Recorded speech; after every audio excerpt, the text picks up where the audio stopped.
وہ کون آ رہا ہے؟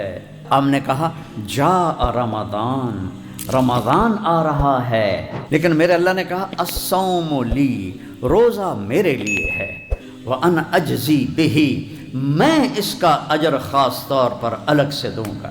ایک مہینے دی ہتھ کڑیاں بن لئیے تو اللہ کا نبی کہتا ہے ایک ہر روزے کے بدلے میں اللہ اتنا بڑا محل بنائے گا کہ یہ پوری دنیا اگر اس محل میں رکھی جائے تو ایسا نظر آئے گا جیسے پوری دنیا پہ ایک بکری کھڑی ہوتی ہے۔ ایک عمل ایسا ہے جس کا اجر اللہ کے سوا کوئی نہیں جانتا۔ تو عمل یعلم ثواب عاملہ الا اللہ، اللہ کے سوا کسی کو نہیں پتہ کیا دینے والا ہے۔ جی کو کیا ہے؟ کہ وہ روزہ ہے۔ حضرت عائشہ رضی اللہ عنہ نے فرمایا کہ اللہ کے نبی شعبان میں اتنے روزے رکھتے تھے کہ لگتا تھا کہ پورا مہینہ ہی رکھیں گے۔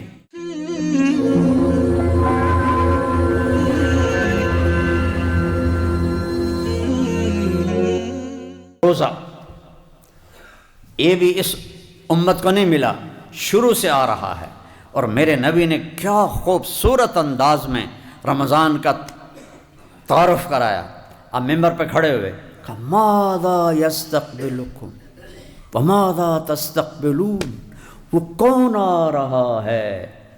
سبحان اللہ، تم کس کے سامنے جا رہے ہو؟ کسی عمل کے لیے یہ انداز نہیں ہے۔ تو صحابہ میں ہلچل مچ گئی۔ پھر آپ نے کہا ماذا یستقبلکم وماذا تستقبلون، وہ کون آ رہا ہے؟ تم کس کے آگے جا رہے ہو؟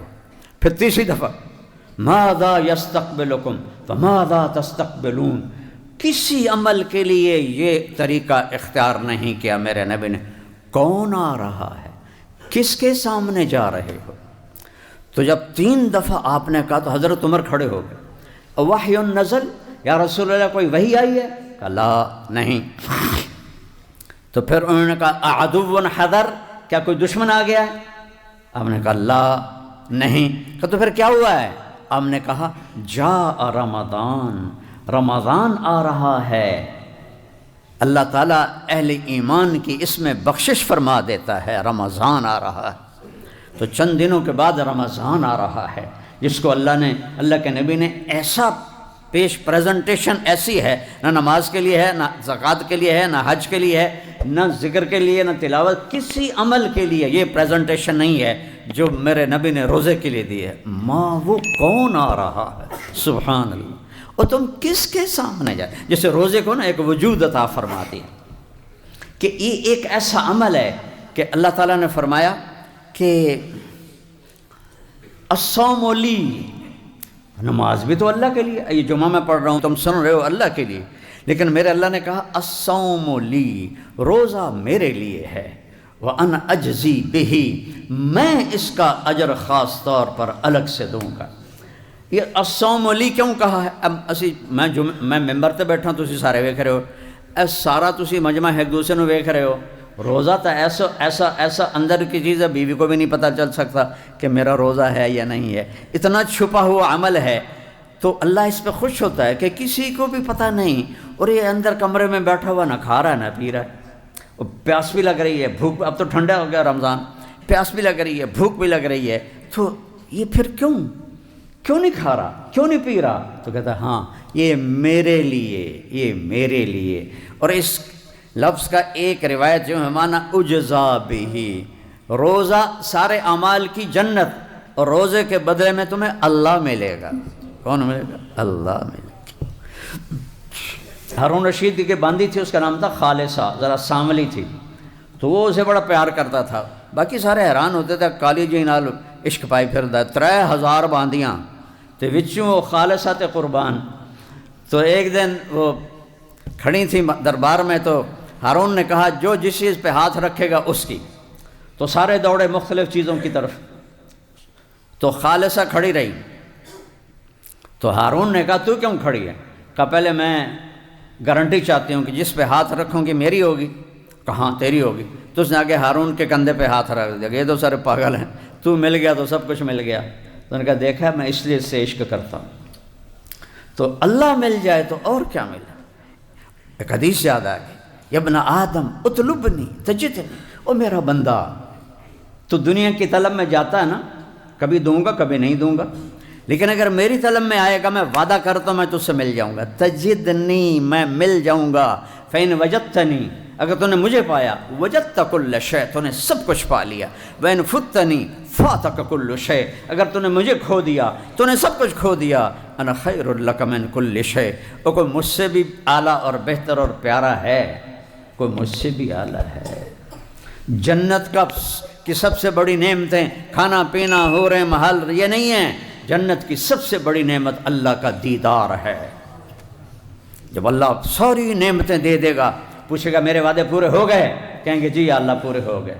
کہ ایک وعدہ باقی ہے، کہیں گے یا اللہ نہیں، کوئی وعدہ باقی نہیں، سب پورے، جنت مل گئی، دوزخ سے بچ گئے، پل صراط سے گزر گئے، گناہ معاف ہو گئے، زندگی مل گئی، پچکی رہ گیا. کہ نہیں، ایک وعدہ باقی ہے. تو پھر وہ کہیں گے کیا یا اللہ؟ تو پھر اللہ یہ نہیں کہیں گے کہ اب میں کیا کرنے والا ہوں، اللہ کہیں گے رضوان، جنت کا جنرل مینیجر، رضوان ارفع الحجب بینی و بین عبادی و زواری، رضوان پردے ہٹا دے، آج میرے بندے میرا دیدار کریں.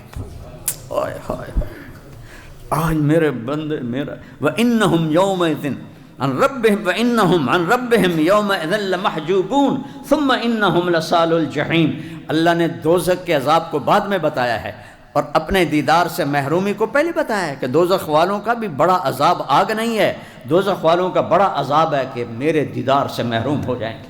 اور جنت کی بھی سب سے بڑی دولت اللہ کا دیدار ہے. اور اللہ کہ اللہ تو روزہ رکھ، میں تیرا ہو جاؤں گا. اللہ اکبر. تو جب پردے ہٹیں گے اور اللہ سامنے آئے گا، تو امیر خسرو کا شعر ہے، از لذت دیدارش خسرو چ تمام گفتن، سر دادن و جان دادن نادیدہ رخ یارے. اے میرے رب، تجھے دیکھا نہیں اور تیرے بندوں کی تاریخ بتاتی ہے. سولیوں پہ چڑھ گئے، آروں سے چر گئے، گردنیں اڑ گئیں، بوٹیاں ان کی اتار لی گئیں، آگ میں جلا دیے گئے، زمین میں دبا دیے گئے، راکھ بنا دیے گئے، اور ان کی کھالیں کھینچ لی گئیں. تیرے عشق میں، تیرے عشق نچایا کر کے تھیا تھیا. بلے شاہ رحمۃ اللہ علیہ، تیرے عشق میں بغیر دیکھے، کوئی محبوب کو دیکھے بغیر اتنا اونچا چلا جائے کہ گردنیں کٹانے کو تیار، اور کٹی گردنیں، ادھڑے بدن، کھینچی گئی کھالیں، جلائے گئے آگ میں، زندہ دبائے گئے زمین میں، ٹکڑے ٹکڑے کیے گئے، بوٹی بوٹی الگ ہوئی. اور وہ احد احد احد. تو کہتے ہیں یا اللہ، تجھے دیکھے بغیر جب اتنا عشق تھا، تو جب تجھے دیکھیں گے تو کیا قیامت ہوگی. تو آج وہ قیامت آ رہی ہے. ضرور پردے ہٹاؤ، میرے بندے مجھے دیکھیں، مجھ سے بات کر. اور اللہ پردے ہٹائے گا. سوائے میرے نبی کے کسی نے اللہ کو نہیں دیکھا، نہ جبریل، نہ میکائیل، نہ اسرائیل، نہ اسرافیل، نہ عرش کے فرشتے، نہ آسمانوں کے فرشتے، کسی نے نہیں سوائے میرے نبی کے. اور آج سب کے لیے دروازہ کھلا. فرشتوں بھی دیکھ رہے ہیں، جنت بھی دیکھ رہی ہے، جنت کے ساری مخلوق دیکھ رہی ہے، اور سارے ایمان والے مرد عورتیں دیکھ رہے ہیں. اور میرا رب کہتا ہے سلام قولا من رب الرحیم. میرے بندو، تمہارا رحیم رب تمہیں سلام پیش کرتا ہے. اللہ اکبر، اللہ اکبر. رب سلام کرے. رب اپنی اوقات دیکھو کتنی بڑی ہے، اس کو ضائع نہ کرو. کتنا قیمتی ہے ایمان والا کہ اگر یہ کامیاب ہو گیا اور اس کی بیڑی لگ گئی کدھی تے، تو اللہ اسے کہے گا سلام قول من رب الرحیم. اور پھر میرے نبی نے فرمایا ایک ایک ایمان والے مرد عورت سے اللہ نام لے کر پوچھے گا کیا حال ہے، کیا حال ہے. ایک ایک ایک ایک ایک ایک ایک خیریت ہے، راضی ہو، خوش ہو، کوئی تکلیف تو نہیں. ایوب علیہ السلام نے 18 سال بیماری دیکھی. جب اللہ نے شفا دی تو کسی نے پوچھا بیماری کے دن یاد آتے ہیں؟ کہنے لگے اس سے زیادہ اچھے تھے. کہا توبہ توبہ، اس سے کیسے زیادہ اچھے تھے؟ کو کیڑے نہیں پڑ گئے انہوں میں فضول گلن. نبی کو اللہ ایسا نہیں کرتا کہ اس کو دیکھ کے لوگ کراہت کریں. دردیں، بیماریاں. کہا ارے اللہ کے بندے، جب میں بیمار تھا نا تو دن میں ایک دفعہ عرشوں سے آواز آتی تھی ایوب کیا حال ہے. اللہ میرا حال پوچھتا تھا. اس میں جو لذت تھی وہ آج اب صحت میں کوئی نہیں. اور جب آپ زندہ ہمیشہ کے لیے جنت ہر دکھ سے آزاد ہو کر اپنے اللہ کو دیکھ، یہ آنکھیں نہیں ہوں گی. صرف ان آنکھوں سے نہیں، ہمارے جسم میں 10 کھرب سیل ہیں. ہر سیل میں باڈی کا ہر عضو بننے کی صلاحیت. ایک سیل سے ہی تو اللہ انسان بناتا ہے. تو 10 کھرب سیل سب آنکھیں بن جائیں گے، اور ان 10 کھرب آنکھوں سے اللہ کو 2 آنکھوں سے دیکھنے کا مزہ دنیا میں چکھتے ہیں. جب اللہ پورے جسم کو آنکھ بنا دے گا اور پھر یوں اللہ کو دیکھو گے تو کیا مزہ ہوگا. کوئی بیان کر سکتا ہے؟ کوئی اس کا تصور کر سکتا ہے؟ تو تھوڑا جہا اپنے اوپر جبر کر لو. یا اللہ تیرے نبی دا غلام بن کے مرنا ہے تے جیونا ہے، اور کچھ نہیں چاہیے. تھوڑے دن دی گل ہے. میں اپنے جوان بیٹے کو قبر میں اتار کے دنیا کو دیکھ چکا ہوں. یہ کچھ نہیں ہے، سراب ہے، ریت ہے.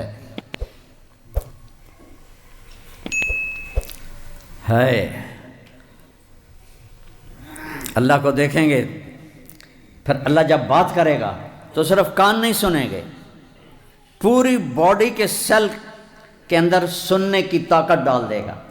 10 کھرب کان، 10 کھرب آنکھیں، یہ تو اس جسم میں ہیں. وہاں جسم 120 فٹ ہوگا تو پھر تو کئی کھرب ہو جائیں گے سیل. وہ سارے سیل، ان 2 آنکھیں نہیں، پورا جسم آنکھیں، 2 کان نہیں، پورا جسم کان. اور جب میرا اللہ کو دیکھو گے تو لذت کو کہاں سے میں پیمانے میں ڈال کے تمہیں دوں، اور جب سنو گے تو اس کے مزے کو میں کہاں سے بیان کروں. یہاں ایک سریلی آواز آدمی کو ایسے ہلا دیتی. داؤد علیہ السلام زبور پڑھتے تھے، پہاڑ ہلنے لگ جاتے تھے. اور جب میرا اللہ بولے گا رمزی کیا حال ہے، کیا لذت ہوگی اس کی، کیا مزہ ہوگا اس کی. روزہ اتنا بڑا عمل ہے کہ تمہیں اللہ سے ملا دیتا. انا اجزا بہی. تو بھائیو، روزے کا اہتمام صرف یہ نہیں کہ منہ بند کر کے بیٹھ جانا ہے. پورے جسم کو روزہ دینا ہے. آنکھ غلط نہ دیکھے، زبان غلط نہ بولے، ہاتھ غلط نہ پکڑیں، پاؤں غلط نہ چلیں، دل غلط جذبے نہ رکھے، دماغ غلط نہ سوچے، بول چال میں لین دین میں جھوٹ نہ ہو، بے ایمانی نہ ہو، ملاوٹ نہ ہو، کھوٹ نہ ہو، رشوت نہ ہو. ساری چیزوں کو چھوڑنے کا نام روزہ ہے. صرف منہ بند کرنے کا نام روزہ نہیں ہے. آپ نے فرمایا جو جھوٹ نہ چھوڑے، میری طرف بھکھا رہے پیاسا رہے، میں نے ادھر روزے دی کوئی لوڑ نہیں. تو روزہ ہے. اگر من سان نفسہ فی شہر رمضان، جس نے روزہ رکھا کہ نفس کو لگام دے دی، جیسے میں نے ابھی بتایا، لم یشرب فیہ مسکرن، کوئی ناجائز حرام چیز، حرام لقمہ اندر نہیں گیا. لم یعمل فیہ خطیئۃ، کوئی گناہ نہیں کیا. لم یقذف فیہ مؤمنا ببہتان، اور ایک گناہ کو ہائی لائٹ کیا، کسی مسلمان پہ جھوٹا الزام نہیں لگایا. ان خاص طور پہ ہماری عدالتیں بھری پڑی ہیں جھوٹے کیسوں کے ساتھ. ان کی پیروی کرنے والے بھی وکیل، ان سے رشوت لینے والے جج، یہ سارے ایک لائن میں کھڑے ہوئے ہیں. تو جس نے نفس کی حفاظت کی، یہ ساری چیزیں میں نے بتائیں، کوئی غلط لقمہ اندر نہیں گیا، کوئی گناہ نہیں کیا، ہوا تو فوراً توبہ کی، کسی پہ الزام جھوٹا نہیں لگایا، اس کے بدلے اللہ اس کے لیے ایک گھر بنائے گا. بنا لہو قصرن، اللہ اس کے لیے ایک محل بنائے گا. کیڑا بڑا ہوئے گا؟ 4 مرلے، 10 کنال، 5 کنال، 100 کنال، 200 ایکڑ، 1000 ایکڑ، 10,000 ایکڑ نہیں. لو ان الدنیا کلہا وضعت فیہ لکانت کا مربت عنز فی الدنیا. ایک مہینے دی ہتھ کڑیاں بن لئیے تو اللہ کا نبی کہتا ہے ایک ہر روزے کے بدلے میں اللہ اتنا بڑا محل بنائے گا کہ یہ پوری دنیا اگر اس محل میں رکھی جائے تو ایسا نظر آئے گا جیسے پوری دنیا پہ ایک بکری کھڑی ہوتی ہے. میں تو پوری دنیا پھرا ہوں، اللہ کے فضل و کرم سے اللہ نے پھرایا. 7 بر اعظم، 7واں رہ گیا برف والا، وہ بھی نیت کیتی کدی اللہ لائی جاوے سجدہ دیونا، اذان کر دیونی. 6 بر اعظم، 7واں بھی بر اعظم، اس کے اوپر ایک بکری کھڑی ہو تو کیا نظر آئے گی. میرا نبی فرماتا ہے کہ ایک روزے کے پیچھے ایسا ایک گھر ملے گا، محل، جس میں یہ 24,000 کلومیٹر ایک بکری کی طرح. یہ اتنی حقیر ہے، اتنی بے قیمت ہے. اگر اس کی کوئی شان ہوتی سب سے زیادہ میرے نبی کو اللہ دیتا. 3 دن کا فاقہ ہے، مسجد میں بیٹھے ہیں، رنگ زرد ہے، کعب ابن عجر آتے ہیں، نظر پڑتی ہے، بے ابی انت و امی یا رسول اللہ، میرے ماں باپ قربان یا رسول اللہ، مالی اراک متغیر، میں دیکھ رہا ہوں آپ کا رنگ پیلا پڑا۔ تو آپ نے ایسے انگلی پیٹ پر رکھی ایسے، کعب ما داخل جوفی ما يدخل جوف ذات کبد منذ صلا، آج 3 دن گزر چکے ہیں تیرے نبی نے روٹی کا ایک لقمہ نہیں کھایا۔ روٹی کی تو کھاوی، روٹی کی تو کھاوی، بچنوں کی تو پالی۔ اللہ حسین، میرا نبی حسین کی کٹی گردن آگے پیش کر دے گا، این کل ودھن توڑی اولادا، یہ تو ذبح ہو گیا ہم میرے دین کے پر، تم جھوٹ نہ چھوڑ سکے، ملاوٹ نہ چھوڑ سکے، کھوٹ نہ چھوڑ سکے، رشوت نہ چھوڑ سکے، کہ رب تم ہو یا اللہ ہے، پہلا تعارف ہے رب العالمین۔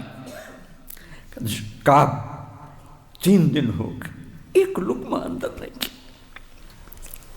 جس کے لیے کائنات بنائی ہے،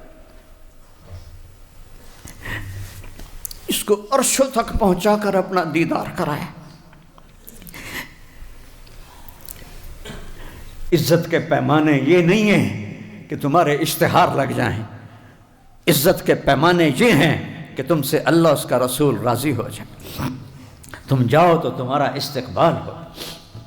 محمد علی جناح قائد اعظم رحمۃ اللہ علیہ بہت کام کرتے تھے، مرنے والے تھے، ان کے سیکرٹری نے کہا سر آپ اتنا بیمار ہیں، اتنا کام کیوں کرتے ہیں؟ کہنے لگے دیکھو مسٹر، میں چاہتا ہوں جب میں اللہ کے سامنے جاؤں نا تو میرا اللہ مجھے کہے ویل ڈن مسٹر جناح۔ وہ تو انگریزی بولتے تھے نا، اردو تو ان کو اتنی آتی نہیں تھی۔ جناح تم بہت اچھا کر کے آئے ہو۔ میں بھی اللہ سے کہتا ہوتا ہوں جب سے میں نے یہ واقعہ پڑھا ہے کہ یا اللہ جب میں کہہ دے اچھا کر کے آئے، اس کو منزل بناؤ، اس کو منزل بناؤ۔ یہ سارا فریب ہے جو تمہیں نظر آ رہا ہے۔ تو روزے کا اہتمام پورے وجود کو پاک کر دیتا ہے۔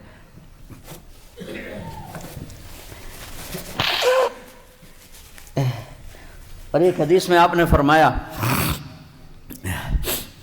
اللہ نے بعض اعمال کی قیمتیں بتائی ہیں، 1 روپیہ خرچ کرو تو وہ 700 تک ہو جاتا ہے، اور ایک 10 گنا ہو جاتا ہے، ایک برابر سرابر ہوتا ہے۔ پھر فرمایا ایک عمل ایسا ہے جس کا اجر اللہ کے سوا کوئی نہیں جانتا، وعمل یعلم ثواب عاملہ الا اللہ، اللہ کے سوا کسی کو نہیں پتا کیا دینے والا ہے۔ جی کو کیا ہے؟ کہ وہ روزہ ہے، روزہ ہے۔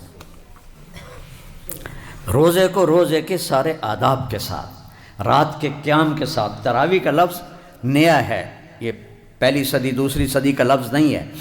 قیام اللیل جس میں اللہ نے کہا کہ قرآن سن، قرآن سن، اور سال میں 1 دفعہ کہتا ہے تو پورا کر لیا کرو، کہ چونکہ رات کے رمضان میں نفل فرض ہو جاتا ہے، فرض 70 فرض ہو جاتا ہے، اور مغرب سے لے کر فجر کی اذان تک قیام اللیل کا ٹائم ہے، اس میں جو بھی نفل پڑے گا اس کو ہر سجدے پہ 1500 نیکی اللہ لکھوائے، 1500۔ تو بھائی اس کا استقبال کرو۔ تو تھوڑا جذباتی بھی ہو گیا، کیا کروں، ہر طرف جب اپنے نبی کا چمن اجڑا ہوا دیکھتا ہوں، اور اجاڑنے والے کوئی اور نہیں ہے، اس کے امت ہی ہیں جو اسے اجاڑ گئے۔ کوئی ہندو سکھ عیسائی اجاڑتے تو ہم کہتے ٹھیک ہے شہید ہو رہے ہیں، اجاڑنے والے اپنے، سب کے ہاتھوں میں خنجر ہیں، اور میرے نبی کے سینے میں اتار رہے ہیں، نبی کے سینے، سب کے ہاتھوں میں تیر ہیں، میرے نبی کے جگر پہ مار رہے ہیں۔ کسی میں حوصلہ ہے قیامت کے دن کہے امتی امتی، اور میرا نبی اس وقت کہہ رہا یا اللہ میری امت، یا اللہ میری امت۔ اللہ مقام محمود پیش کرے گا، آپ نے کہا میں بیٹھوں گا نہیں، میں ہاتھ رکھ دوں گا، چونکہ اللہ نے کہا بیٹھو تو میں ایسے ہاتھ رکھ دوں گا، میں نیچے کھڑا ہو جاؤں گا، مجھے ڈر ہوگا کہ مقام محمود مجھے لے کے جنت میں چلے گا تو میری امت پیچھے اکیلی رہ جائے، میں امت کو چھوڑ کے نہیں جاؤں گا، ساتھ جاؤں گا۔ کوئی ہے ایسا؟ تو پھر کیوں نہیں اس کی غلامی میں فخر محسوس کرتے، کیوں نہیں اس کے روپ میں عزت محسوس کرتے، کیوں نہیں اس کی زندگی کو اپنا؟ کیا آڑ ہے، کیا رکاوٹ ہے؟ تھوڑی دن کی زندگی ہے، پتہ نہیں کب بلاوا، نہ جانے بلا لے پیا کس گھڑی، تو کیا کیا کرے گی کھڑی دن کے دن۔ تو رمضان کا استقبال ہے، اور روزے داروں کے لیے ایک الگ دروازہ ہے جس سے ان کو جنت میں گزارا جائے گا، ریان، اس دروازے کا نام ہے ریان۔ ریان ہوتا ہے پانی سے سیراب کرنا، چونکہ دنیا میں پیاس بھی برداشت کی، بھوک بھی پیاس برداشت کی۔ جب مجھے سر درد نہیں تھا میں نفلی روزے بہت رکھتا تھا، لیکن سر درد کی وجہ سے فرض بھی بڑی مشکل سے پورے ہوتے ہیں، تو میرے نبی نفل روزے سارا سال 13، 14، 15 پیر جمعرات اور شعبان میں اتنے روزے رکھتے تھے کہ لگتا تھا روزہ چھوڑیں گے ہی نہیں۔ حضرت عائشہ رضی اللہ عنہ نے فرمایا کہ اللہ کے نبی شعبان میں اتنے روزے رکھتے تھے کہ لگتا تھا کہ پورا مہینہ ہی رکھیں گے استقبال رمضان کے لیے۔ تو بھائی اللہ مجھے آپ کو توفیق دے، اور اس میں ہم جس کے سے لڑے ہوئے ہو صلح کر لو، اپنے روزے کو قیمتی بناؤ، چونکہ جو کسی سے قطع تعلق کیا ہوا ہے اس کا روزہ قبول نہیں ہوتا۔ ماں باپ ناراض ہیں تو ان سے معافی مانگ کے ان کو منا لو، چونکہ والدین کے نافرمان کا روزہ بھی قبول نہیں ہوتا۔ شراب کا جو عادی ہے اس کا روزہ بھی قبول نہیں ہوتا، اور جو دل میں کسی کے لیے نفرت رکھتا ہے اس کا روزہ بھی قبول نہیں ہوتا۔ یہ 4-5 کام ہیں، ان سے توبہ کر کے ہم روزے کی تیاری کریں، اور اپنے آپ کو دیکھیں، اپنا تجھے کیوں فکر ہے اے گل، دل صد چاک بلبل کی، تو اپنے پیرہن کے چاک تو پہلے رفو کر لے۔ اللہ اقبال کی قبر ٹھنڈی کرے، کیا شاعر تھا کہ تو اوروں کے عیب دیکھتا پھرتا ہے، کبھی اپنا گریبان کھول کے اندر دیکھ لیا کر کے ایتھے کی یہ وس دے ہسے تے وس دے نسے تڑی جھوک دے آسے پاسے سکو نفس پلیت پلیت کیتا اساں ذات پلیت نہ ہاسے۔ یہ تم سنو سمجھتا نہیں آیا ہونا، کیونکہ یہ ساڑھی ٹپیکل سا رہ گئی ہے، ایک خواجہ غلام فرید کا شعر ہے کہ ایسا نفس پلیت پلیت کیتا۔ خلاصہ شعر کا یہ ہے کہ اس نفس پلیت نے ہمیں پلیت کر دیا، ویسے ہم پلیت تو نہیں تھے، اس نفس نے ہمیں ناپاک کر دیا۔ اللہ مجھے آپ کو اس کے شر سے بچائے۔